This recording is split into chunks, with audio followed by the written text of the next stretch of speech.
Why do I plant my brassicas on black plastic and not just bare soil like many other growers do?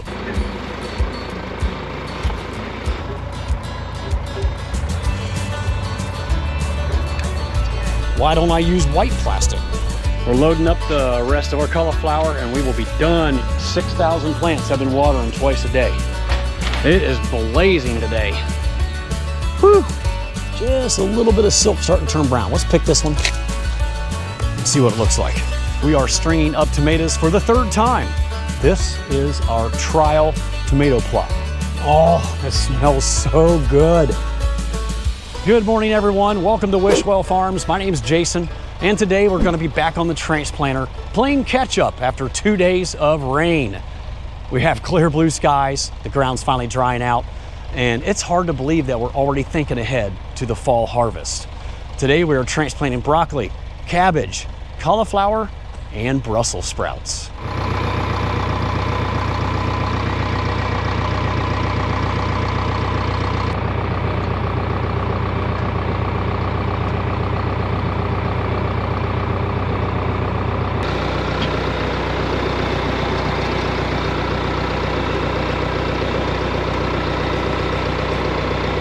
All right, we're just getting started on planting our fall brassicas. We have 12 rows of raised beds with biodegradable film and drip irrigation underneath. We got Gavin and Emma helping today. We already put in one row of cabbage. It was Blue Dynasty, correct? Blue Dynasty? And now we're getting ready to plant some Grand Vantage and Blue Vantage. And then we will move on to broccoli and then cauliflower here a little later on. So I've had a lot of questions about why do I plant my brassicas on black plastic and not just bare soil like many other growers do? Two reasons that I can think of right off the bat. One is the weed pressure that we don't have to deal with. The black plastic will keep the weeds at bay. I don't have to spray near as many pesticides to control the weeds and bugs and diseases. It's just a lot cleaner crop having it on plastic.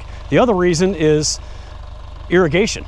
I have a drip line underneath these rows of plastic mulch, and I can irrigate and fertilize right at the root level just like I do all my other crops on raised beds. I don't want to have to hook up my overhead irrigation. I don't like to do that. And I've been doing it this way for over 15 years and I get an amazing crop every time. So if you're debating on whether to plant your fall coal crops on bare soil or plastic, I would recommend giving this a shot. Oh, I forgot to mention that the spacing we're using on cabbage and cauliflower is 2 feet between plants at a double row on each raised bed. Broccoli, we normally go down to 1.5 foot spacing, but this year we're going to put it in at 2 foot spacing as well.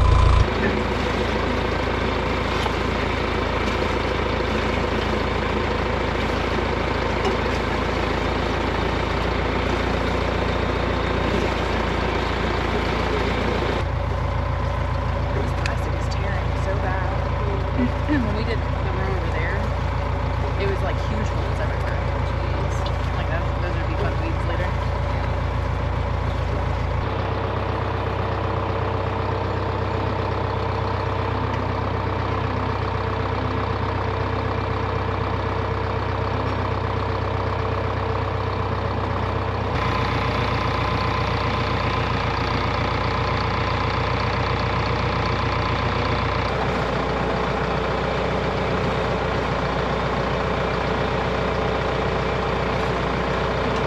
Broccoli's going in really good.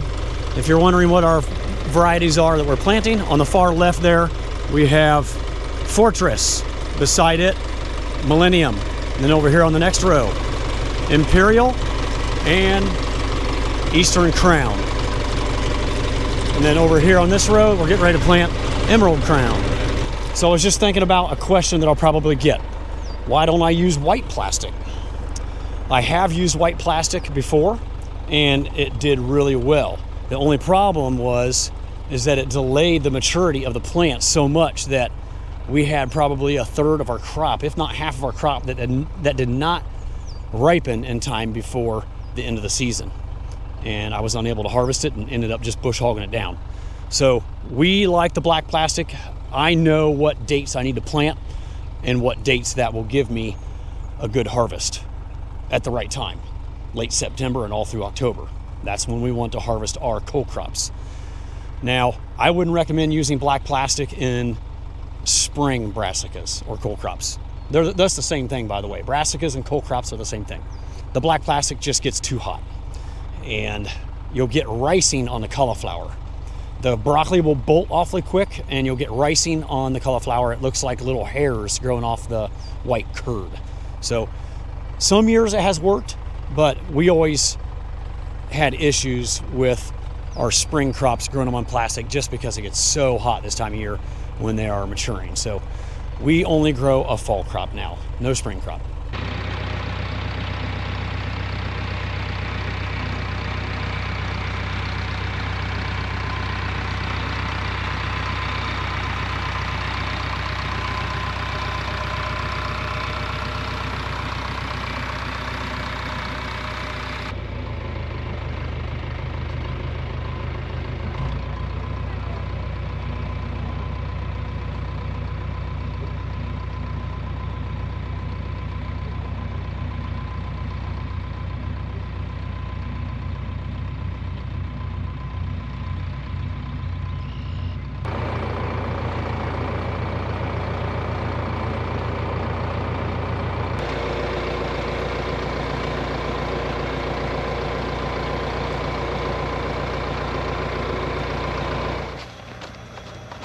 All right, we're on cauliflower now. We just finished up planting the purple variety called De Purple and Clementine, and now we're ready to put it in Flame Star. Those are the orangish varieties. And now we're loading up Vita Verde, Sierra Madre, Synergy, Chacaras, and Twister. Synergy.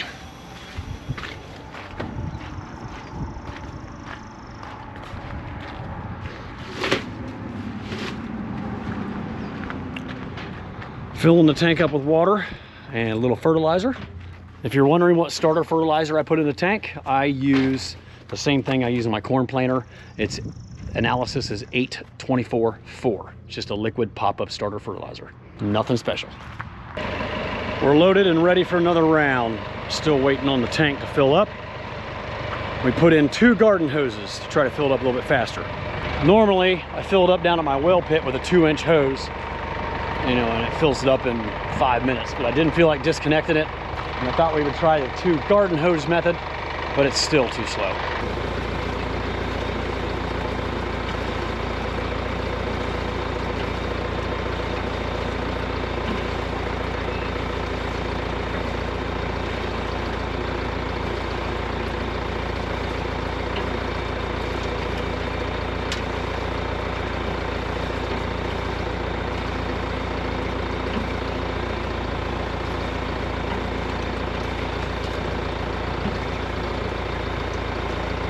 We're loading up the rest of our cauliflower and we will be done here in the next 45 minutes or so. It is blazing today. Whew! And it's stagnant, calm, so it even feels hotter. All right, all of the cauliflower, cabbage, and broccoli is out of here.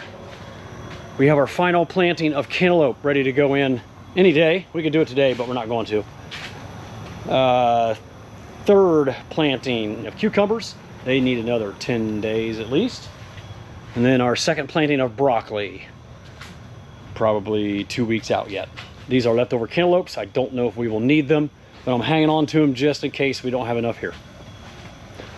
All right, let's get this job wrapped up.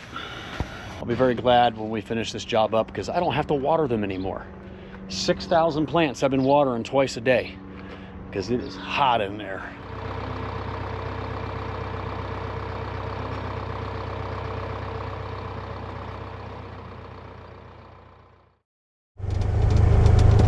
Man, what a beautiful day. Not a cloud in the sky. Here's Cameron getting ready to take off to our satellite location. Should be a really good day. Today is Thursday, July 3rd, so people will be stocking up for their 4th of July festivities. She'll probably come home with just about nothing. We should get cleaned out, hopefully.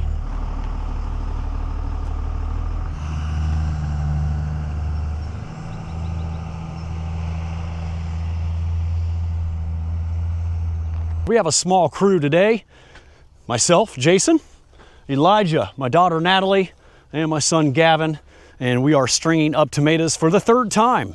And we're finally getting a little higher on the stakes, so we don't have to bend over quite as much. So we usually do about 4 or 5 stringings to get the plants trellised all the way to the top of these tomato stakes.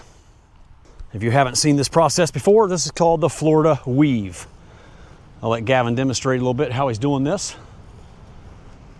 So we're only going about 4 to 6 inches above the last string this time because the plants have been bushing out widthwise versus growing taller. So we're not needing to string too high today, but we want to stay on top of it before they get out of hand. So he gets to the stake, grabs it with his other hand to free up his right hand to pull it up and over the post.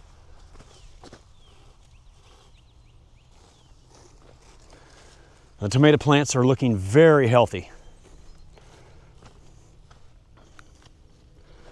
If you're wondering why it looks like there's tomato material down the aisleways of each row, maybe not so much in this one, you can see all of it right here and a bunch of it out here. That's because yesterday we removed the bottom 3 suckers from each plant. We don't want to leave all those on there. There's like 3 or 4 coming out of the hole at the base of each plant. So we remove at least 3, sometimes 4, and it allows better airflow through the plant to help prevent diseases, as well as promoting larger tomato growth on the fruit that grows up inside the plant and at the top of the plant. If we don't remove any of those branches or suckers from the base of the plant, yes, we might get more tomatoes, but having enough tomatoes is never a problem. It's having enough large tomatoes. I don't care how well you feed your tomato plants. If you leave all those suckers on there and let every tomato grow, we just don't get enough big ones for selling at the farmers markets. And when you're competing against 10 other farmers selling the same thing, it's nice to have a large tomato to kind of stand out in the crowd. So I have 4 rows of tomato plants out here. Each row has 2 different varieties at least. So we have about 9 varieties out here, I think. And they look really healthy, nice and green, no diseases or blights of any kind yet. So I am very pleased with the way the tomato crop is starting out this year. And there's a lot of little tomatoes on them, you know, little golf ball sized tomatoes. So hopefully we end up having a really good field tomato crop this year. All right, I'm gonna grab my box of string and get the stringing on this 4th row of tomatoes.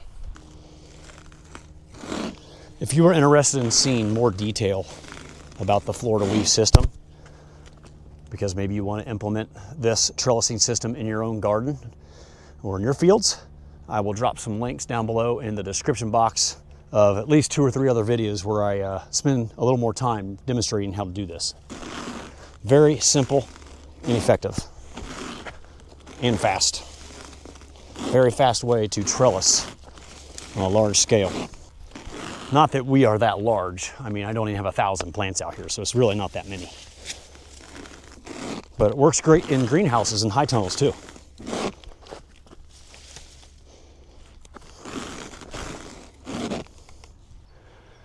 All right, we have finished planting all of our fall cole crops, for the most part. I'll show you a couple more rows we still have left. So we have 5 rows of cauliflower here. And as you can see, I have 1 empty row. I miscalculated how many flats I needed versus how many feet of raised bed space I had. But that's all right, because it's really nice to be able to set your full tubs of cauliflower and broccoli and cabbage that you're picking here after you get a full tub versus in the dirt, especially on wet, muddy days. So no big deal.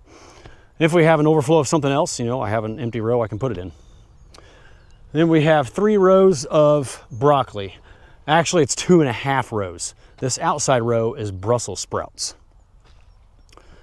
And then we have 2 rows for our second planting of broccoli that'll be ready in about 10 days.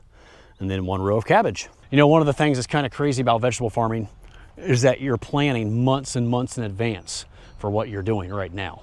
And this is a prime example right here, planting our fall cole crops that will not be harvested until at least mid-September, but most likely late September and the first few weeks of October.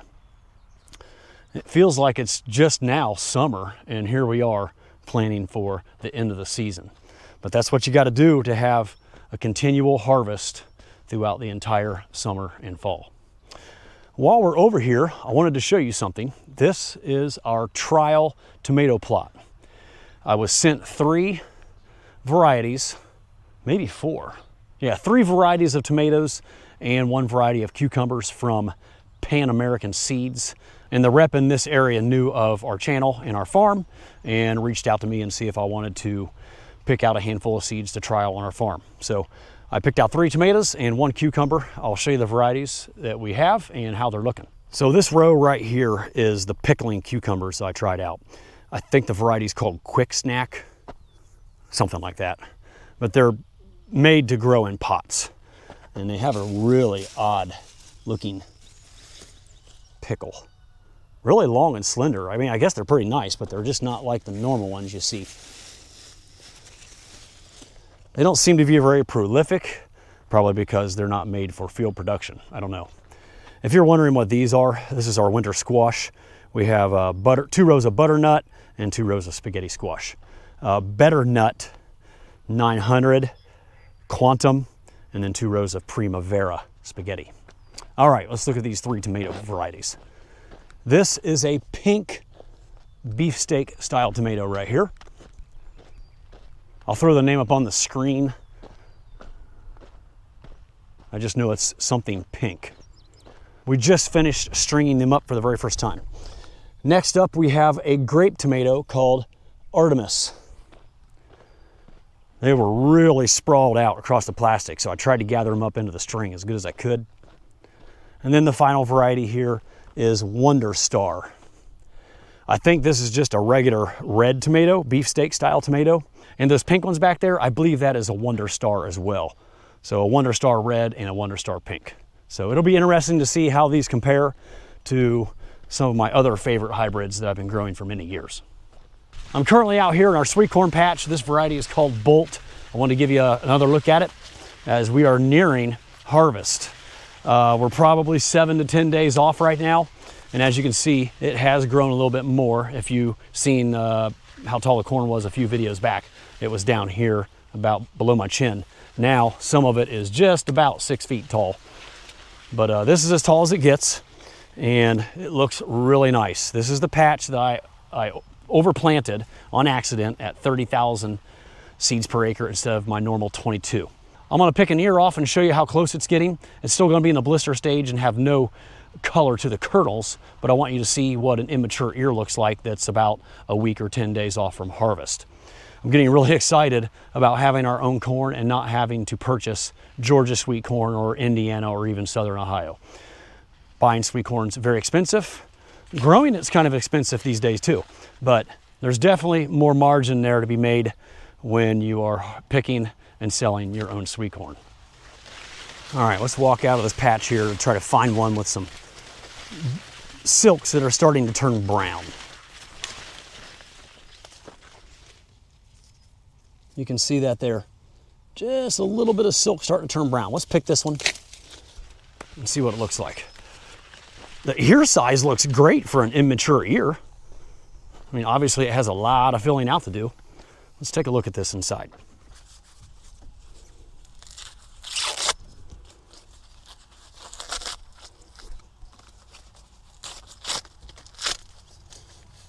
I mean, I think the length of the ear is going to be pretty normal, but this is what an immature ear looks like. Oh my word, I wish you guys could smell this. Oh, it smells so good. Makes me want to eat sweet corn. So this is called the blister stage. The kernels don't have any yellow color to it yet. This is a bicolor variety, and it will be like half yellow and half white. You know, they're all immature white kernels right now, but they're starting to get some milk in them. If I puncture the kernels, you know, milky juice squirts out of them. Yeah, I'm thinking less than 10 days, this will probably be ready. I really like what I see. Alrighty folks, that's gonna be a wrap on today's video. Before I close this out, I just wanted to say how much I appreciate all of you watching our farm videos. It means the world to me. I've really enjoyed filming our operation and showcasing it on my channel for you all to view and enjoy. and the channel has really been growing lately. And I like to make goals.